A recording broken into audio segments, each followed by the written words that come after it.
Tonic and Kreml Shampoo present the new adventures of Sherlock Holmes, starring Nigel Bruce as Dr. Watson and Tom Conway as Sherlock Holmes.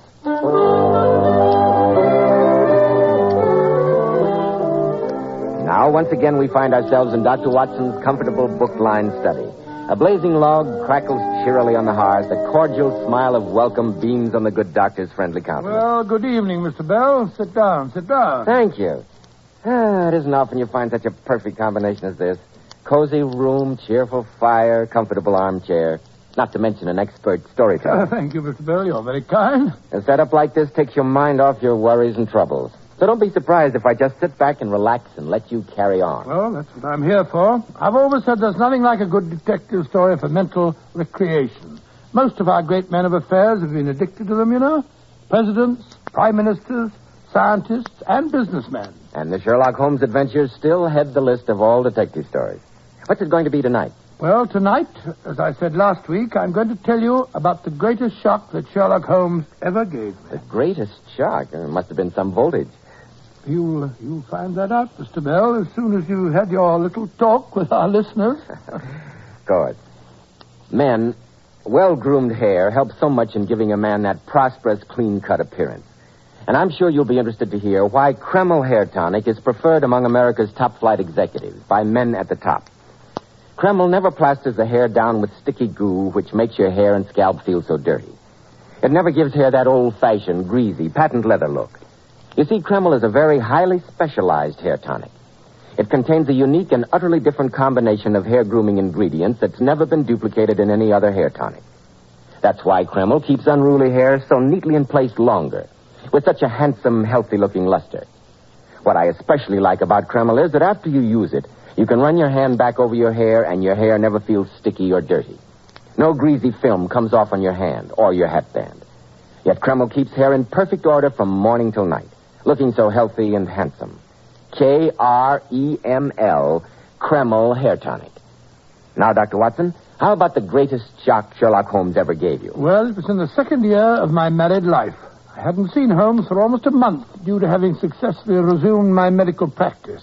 When one day I received an urgent note from Mrs. Hudson. Mrs. Hudson, she was Holmes' landlady in Baker Street. She certainly was, and a long-suffering woman she was, too. Why she stood for Holmes, I never could fathom. His habits were calculated to try the patience of a saint. Yes, he was easily the worst tenant in London, and yet Mrs. Hudson adored him. A case of the king can do no wrong. Exactly, and yet she stood in the deepest awe of him and never dared interfere, however dangerous his proceedings might seem. So you can imagine my feelings when our note said that Mr. Holmes was in a dreadful state, and she considered it serious enough to disobey his commands and to send for me. Well, I snatched my hat and medical case and set out for Baker Street post-haste. A terrified Mrs. Hudson greeted me on the doorstep, her face stained with tears. Oh, Dr. Watson, thank God you got my note. Come in, sir, come in. Well, Mrs. Hudson, what's up? What's happened to Mr. Holmes? Oh, Dr. Watson, it's terrible. Just to see him lying there like that. I can't stand it any longer. He's breaking my heart. No, Mrs. Hudson. This won't do, you know. Pull yourself together. What's the matter with Mr. Holmes? Oh, he's dying. What? Yes, sir. For 3 days he's been sinking. Hasn't taken a mouthful of food. I doubt if he'll last a day out. Well, why didn't you send for me before? He wouldn't let me. Oh, you know what he's like, Dr. Watson, when he's got his mind set against anything. Yes, indeed I do. But this morning, when I went in and saw him there, his bones sticking out of his face, his great eyes all bright with fever, and his lips with that awful crust on them, and his hands twitching and twitching, I couldn't stand it any longer. I couldn't stand by and watch him die, could I? I thought to myself, orders or no, I'm sending for you. Yes, I should hope so. So I said to him, but Mr. Holmes, this is an extremity. He didn't say anything. I don't think he even heard me, Doctor. He's out of his head most of the time, croaking and moaning to himself. Oh, Dr. Watson, it's a pitiful sight. Poor Mr. Holmes. No. Perhaps it's not as bad as you think. I pray heaven it's not. Well, I'll go up and see what's to be done. Oh, yes, sir. But I'm afraid he's not long for this world. Poor Mr. Holmes. No, Mrs. Hudson, you pull yourself together. He mustn't know how you feel about him. It'd upset him. He hates to be pitied. I'd better go in alone. Yes, sir. Holmes? I say, Holmes. I doubt if he can hear you, sir. You better go right in. Very well. Oh. Good heavens. He is sick. Oh, Dr. Watson, you must save him. Mrs. Hudson, you stay outside. Running round and round in a circle. Faster, faster. He's catching up to us all. Holmes, old fellow, it's me. Eh? Holmes, it's me, Watson. Don't you know me? Watson? Watson? Oh, yes. I seem to remember. Watson, of course. So she sent for you after all. I wondered how long she could hold out. Holmes. My poor fellow. Yes, we seem to have fallen on evil days. Hey, Watson? Never thought you'd see me in this shape, did you? Oh, I was always so sure I'd be pallbearer at your funeral, and now look at me. It's all right, old chap. We'll fix you up. Have you about again in no time. Just let me take your pulse. Stand back, Watson, stand back. If you're really alive, don't touch me. Don't touch me. But why? Because I wish it. Isn't that enough? Well, I only wanted to help. Then do as I say. I know what's wrong with me. I'm the only man in London who does it. It's a terrible disease and contagious. That's it, Watson. Contagious. By touch. So keep your distance or you'll catch it, too. Great heavens, Holmes, do you suppose that matters to me at a time like this? It wouldn't affect me in the case of a stranger. Do you imagine it prevent me from doing my duty to my best friend? Stand back, Watson. It's out of your power. You can do nothing. You stand where you are. I'll talk. You mustn't excite me. It might be fatal. Very well. I must, but what is this sickness? A colic disease from Sumatra. Only a few men understand it. I contracted it down along the docks from the Oriental sailors. I've been doing some recent research down there. It had a medico-criminal aspect. Very interesting, Watson. Very interesting. Asiatic diseases, Asiatic root, strange pathological possibilities. But water doesn't run uphill. It's funny, hey, Watson. Water, you can't write in water. I've tried, but you can't. Holmes, you're not yourself. A sick man is like a child. You could be master elsewhere, but when it comes to the sick room, it's time for me to take charge. I'm going to examine your symptoms and treat you. Stop it. If I'm going to have a doctor, at least get me one I can trust. Holmes, don't you trust me? As a friend, certainly, but facts are facts. You're just a general practitioner, not very much knowledge or experience, and very often muddled. Yes, decidedly muddled. Holmes, that remark is unworthy of you. It shows the state of your nerves. Very well. What do you know about Tapanuli fever? Or the Black Formosa corruption? Well, I've never heard of either of them. You see? Very well, let me call in Dr. Ainstree. He's the greatest living authority on tropical diseases, and he happens to be in London now. I can get him here inside half an hour if you'll just... No, I won't have him. I'm the one who's sick. I'll be cured my way or not at all. There's only one man who can save me. Oh, dear, I'm exhausted. I wonder how a battery feels when it pours electricity into a non-conductor. Holmes, you're wandering again.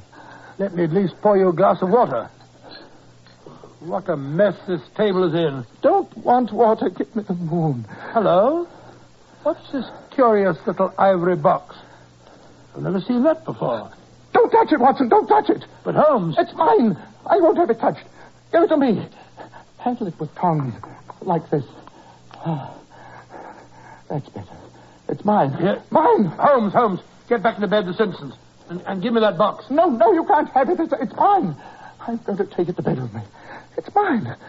My own little ivory box. Nobody shall take it from me. Very well. Now, keep covered up. That's better. You'll kill yourself if you aren't careful. Watson. I say, Watson. Yes? Have you any change in your pocket? Yes? Any silver? A good deal. How many half-crowns? Let me see. 1, 2, 3, 5. Not enough, Watson, not enough. However, they'll have to do. Place them in your watch pocket, Watson. Very well. Now, put the rest of your money in your left-hand trousers pocket. Thank you. Yes, but why? It will balance you so much better that way. Holmes, this is the end. You're wondering. You're delirious. I'm going to get Ainstree or the man you mentioned. I don't care which. Very well. If you must, let it be Mr. Culverton Smith. Culverton Smith? I never heard of him. Possibly not, Watson. It may surprise you to know that the only man on earth who understands this disease isn't a medical man. He's a planter. A planter? Yes, millionaire rubber planter. An outbreak of this malady on his plantation in Sumatra caused him to study the disease. He's now in London. Good. What's his address? 13 Lower Burke Street. 13 Lower Burke Street. Very well. I'll fetch him at once. I warn you, he may not come. There's no good feeling between us. His nephew died, you see, Watson. I had suspicions of foul play. I told his uncle so. But the boy died horribly. You must soften him, Watson. Describe my condition. Beg him. Pray him. Get him here by any means. He's the only one who can save me. You will bring him to me, Watson. Don't worry, old fellow. I'll bring him here and have to knock him unconscious to do it. No, you must persuade him to come. But be sure to return ahead of him. Not with him, Watson. Ahead of him, you understand? Very well. It's vital, Watson, vital. One thing more. Yes? I'm worried about oysters, Watson. What? Why oysters? They're so prolific. Pretty soon the world will be overrun by oysters. Oh, Holmes, you're off again. There was I. Strange how the brain controls the brain. You still here, Watson? I thought you'd gone long ago. Well, I'm going at once. I'll be back in no time. If you want anything, ring for Mrs. Hudson. First, the ocean will be overrun with them. Millions of them, millions of oysters. Oh, Dr. Watson, how is he? Here's Mr. Lestrade of Scotland Yard. He dropped in to inquire about Mr. Holmes. Hello, Dr. Watson. How do things stand? How's the old boy? He's a very sick man, I'm afraid, Lestrade. Yes, I heard some rumor to that effect. Lestrade, you're a cold-blooded fish. Possibly. But I think I'll stay around until you return. How about a dish of tea in the back parlor? Hey, Mrs. Hudson. Oh, you. Speaking of tea at a time like this, I'm ashamed of you. With Mr. Holmes lying upstairs practically on his deathbed. All right, I'll bring you a cup. But I hope it chokes you, that I do.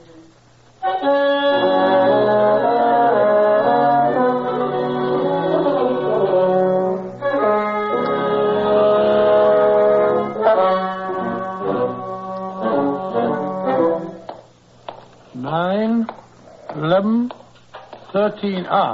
Here we are. Suppose he's not at home. He must be. Yes, sir? Is Mr. Calverton Smith in? Yes, sir. Will you take my card in to him at once and tell him it's urgent? Yes, sir, but he's in his study working. He don't like to be disturbed. But it's a matter of life and death, don't you understand? I must see him. Here. Perhaps this will help. Oh, thank you, sir. I'll do my best. Will you step inside, sir? I won't be a minute.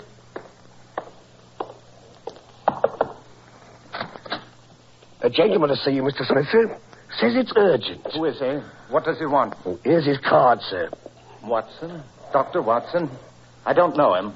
How often have I told you, Staples, I'm not to be disturbed when I'm working in my study? But he says he must see you. It's a matter of life and death, he says. Tell him to go to blazes. I'm not at home. I won't see him. Tomorrow morning. Oh, perhaps. but you must, sir. It can't wait. I won't leave until I've told you the whole... What's this? What's the meaning of this intrusion? I said tomorrow, didn't I? I'm sorry, Mr. Smith, but I'm seeing you now. It's about Sherlock Holmes. Sherlock Holmes? Sherlock Holmes, did you say? Yes, I've just come from him. Well, what about Holmes? He's desperately ill, dying. That's why I've come to you. Holmes dying? Oh, dear. I'm sorry to hear it. I only know him through some business dealings, of course, but I have a great respect for his talents and his character. You see, he is an amateur of crime, as I am of disease. For him, the villain.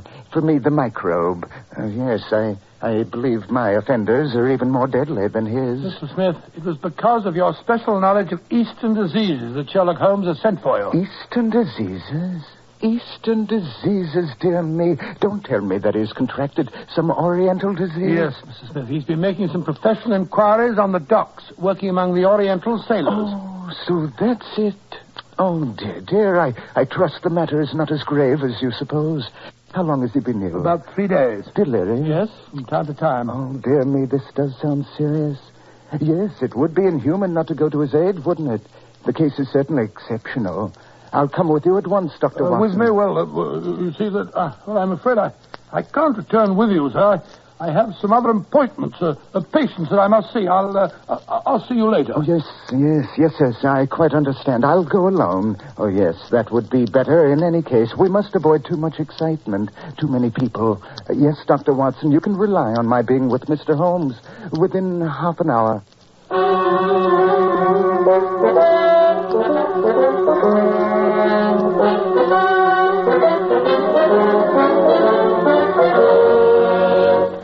In just a moment, we'll return to Sherlock Holmes and find out if Mr. Culverton Smith is able to cure the detective's strange malady. But first, more and more men today are beginning to realize they should take better care of the hair they've got. Remember, if you want your hair to look healthy and handsome, you need a hygienic scalp. So why settle for just any hairdressing when you can enjoy the extra advantages of Kreml Hair Tonic? Kreml contains a special combination of hair grooming ingredients which is found in no other hair tonic.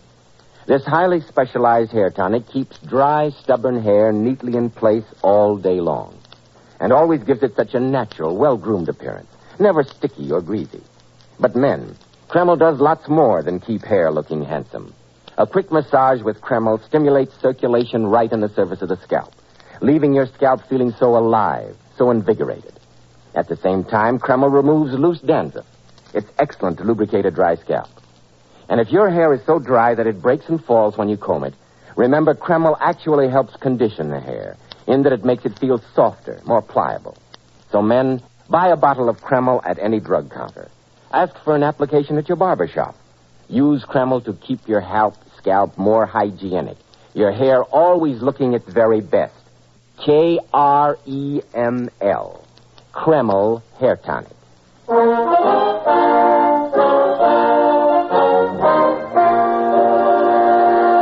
Well, Dr. Watson, I see what you meant by the greatest shock Sherlock Holmes ever gave you. And I can hardly wait to hear the rest of the story.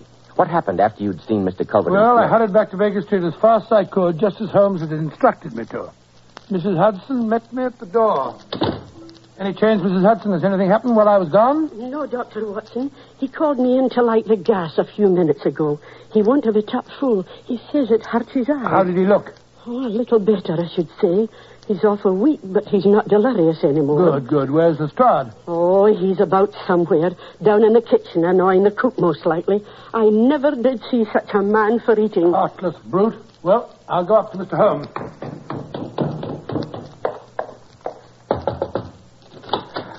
Here I am, Holmes.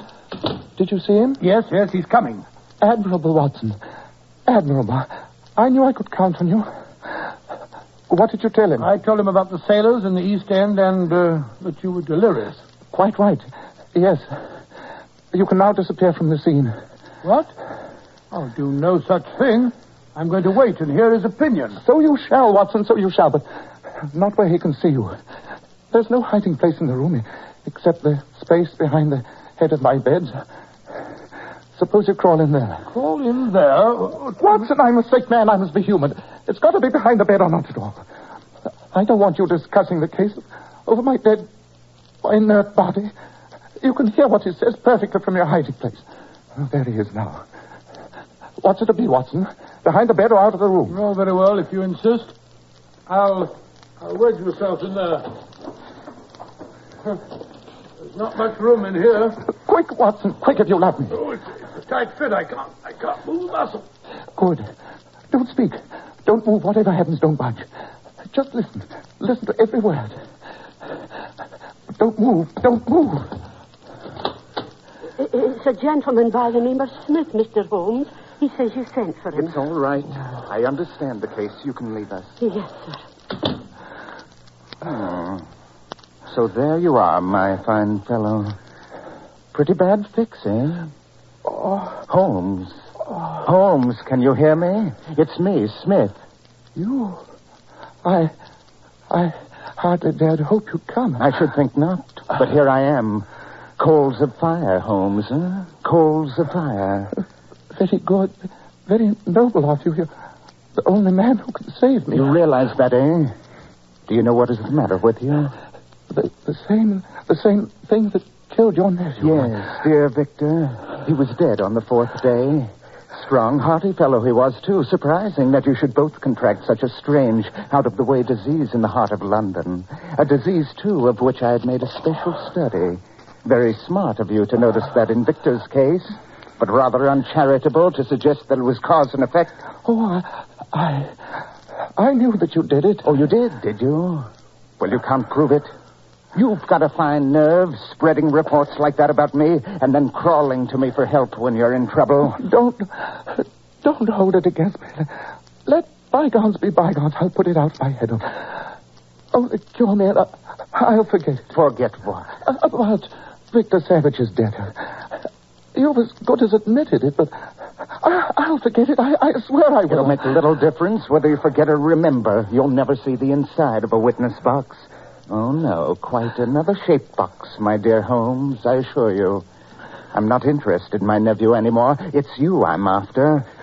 So, you think you contracted this disease among the sailors, eh? That's the only way I can account for it. And you think you have brains. Consider yourself smart, don't you? Well, I'm smarter than you are, Mr. Holmes. Think back. Think back. Can't you remember any other way you could have got this thing? I can't think. My mind's gone. For heaven's sake, help me. Yes, I'm going to help you. I want you to understand how this happened to you. I want you to know before you die. Oh, it's terrible. Give me something to stop the pain. Oh, so now it's painful, eh? Yes, the natives used to do some squealing toward the end. Now listen. Can't you remember any unusual incident in your life just before your symptoms began? No, nothing. Something came by post. Remember that? I'm too sick to remember. I'll help you. You hear me? You shall hear me. Yes, the pain, it's killing You me. remember a box? A little ivory box. It came by post on Wednesday. Do you remember? Yes, it had a spring inside. I cut myself. It drew blood. It was a joke. That was no joke, you fool. That spring was covered with the germs of this disease. Who asked you to cross my path? You've got what was coming to you. I sent that box, and it has killed you. I remember. The box, the little ivory box. There it is on the table. So it is. Yes, by George, the very one. Well, it may as well leave the room in my pocket. Here, Mr. Sherlock Holmes. Here goes your last shred of evidence. You can have it, only save me. Save me. Now, at last, you know the truth. You know I've killed you. You knew so much about the fate of Victor Savage that I've sent you to share it. Now what are you going to do? Do, Mr. Sherlock Holmes? Why, now I shall sit here and watch you die. I can hardly see the light. Turn up the gas. The shadows begin to fall, do they? Very well. I'll turn it up so that I may see you better. There. Uh-huh. And now, is there any other little service I can do for you, my friend? Yes, you can give me a match and a cigarette. What's the meaning of this?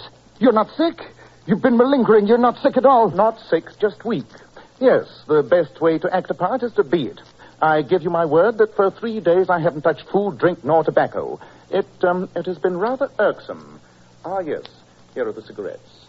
Ah, that's better. Very much better. I hope it chokes you. I've a mind to do it myself. Not so vindictive, my dear Mr. Smith. I fancy I hear Lestrade's step on the stair. When you turned up the light, that was his signal to come and get you. Well, you... Come in, Lestrade, come in. Oh, you've trapped him, Mr. Holmes. Yes, here's your man. You can arrest him. On what charge, may I ask? The murder of one Victor Savage. And the attempted murder of one Sherlock Holmes. Take him away, Lestrade. Take him away. Oh, no, you don't. I'll knock your head in. Look out, Lestrade. It's all right, Mr. Holmes. I've got the handcuffs on him. A nice trap this is, Mr. Sherlock Holmes. It'll bring you to the dock, not me. You asked me to come here to cure you. I was sorry for you, so I came, and now you make charges against me. Insane charges for which you have no proof. My word is as good as yours, Holmes. Remember that? Good heavens, I'd totally forgotten. My dear Watson, 1,000 apologies. You can come out now. About time, too. I'm just about numb, crouching behind there all this time. Mr. Smith, allow me to present my witness, Dr. Watson. I'm sure he found your conversation most enlightening. Well, that settles that. Come on, you. Keep moving. Well, you're pulling my leg. The spring didn't really prick you, did it, Holmes? No. Well, you see, my dear Watson, a thing you have to understand is that neither you nor Mrs. Hudson are particularly convincing when it comes to acting. So it was necessary to impress you with the reality of my condition in order to obtain results. And then, you may believe that I pooh-poohed your professional ability, but you can put that down as a part of the delirium. I have the highest regard for your talents, both as a doctor and as an historian. Oh, now you're pulling my leg. Look here. You didn't, as I said, really get pricked with that spring, did you? Oh, certainly not. I always handle strange packages with suspicion. Well, what I want to know is how you managed to assume that ghastly appearance. 3 days of fasting does not improve anyone's beauty, Watson. For the rest, a bit of Vaseline on the forehead, belladonna in the eye, rouge on the cheekbones, and a crust of beeswax on the lips all produce a rather satisfactory effect. Only, I couldn't afford to let you get too good a look at it. I'll take your pulse and temperature. Quite. And now, if you will tell Mrs. Hudson that her invalid has recovered sufficiently to desire a large steak with plenty of fried onions. I've been promising it to myself for hours.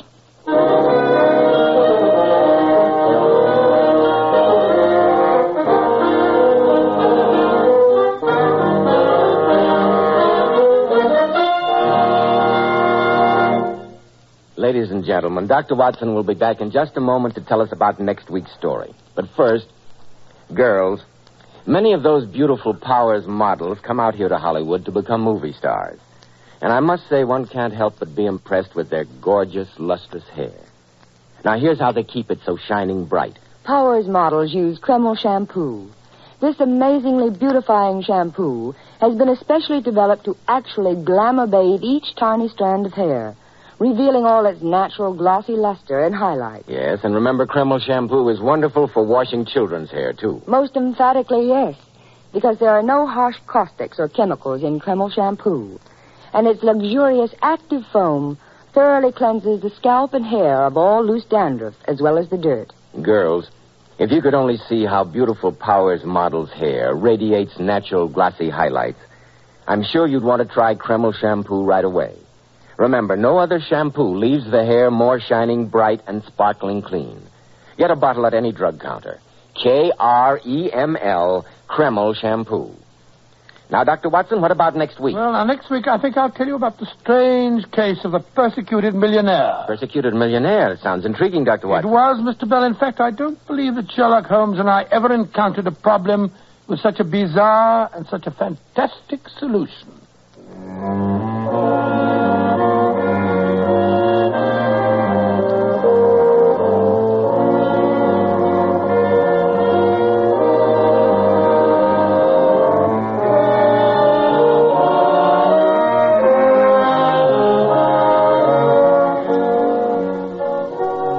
Tonight's Sherlock Holmes adventure was dramatized from Sir Arthur Conan Doyle's story, The Dying Detective. The Sherlock Holmes series is produced by Tom McKnight, with original music composed and conducted by Alex Steinert. Nigel Bruce appeared by permission of California Pictures. Tom Conway through the courtesy of Eagle Lion Pictures. This is Joseph Bell, speaking for Kreml Hair Tonic and Kreml Shampoo, and inviting you to be with us next week at this same time when Dr. Watson will tell us about the strange case of the persecuted millionaire.